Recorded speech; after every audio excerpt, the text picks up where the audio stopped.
La course est toujours extrêmement serrée. En tête du Vendée Globe, Charlie Dalin, toujours leader, avec 18 000 nautiques d'avance seulement sur son dauphin Johan Richomme.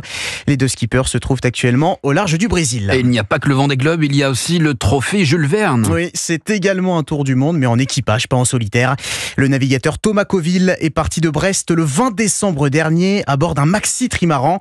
Son objectif, battre le record détenu par Francis Joyon. 40 jours pour boucler la course. Et pour l'instant, c'est bien parti pour l'équipe de Thomas Coville qui vient de franchir le cap de Bonne-Espérance avec un jour d'avance sur leur modèle. Cyril de la Morinerie. Oui, après une descente express de l'Atlantique, Thomas Coville et son équipage viennent d'arriver au début de l'océan Indien dans une mer très forte. À bord du maxi trimaran, le bruit est permanent et assourdissant.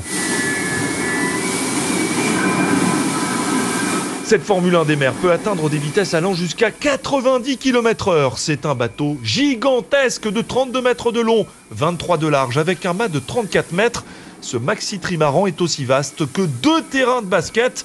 Mais l'équipage constitué de 7 marins vit à l'intérieur d'une cabine à peine plus grande qu'une chambre de bonne parisienne. Dans un message envoyé depuis son bateau, Thomas Coville se réjouit d'être arrivé aussi rapidement dans l'océan Indien. C'est un moment important pour nous, cette transition de basculer dans l'océan Indien. L'océan qui pour moi est le plus dangereux et le plus difficile. C'est un moment où on décide d'y aller et on s'engage dans le Grand Sud. Thomas Coville espère arriver au large du Cap Lewin en Australie d'ici 6 jours. En se rapprochant du pôle Sud, il faudra éviter d'entrer en collision avec un iceberg.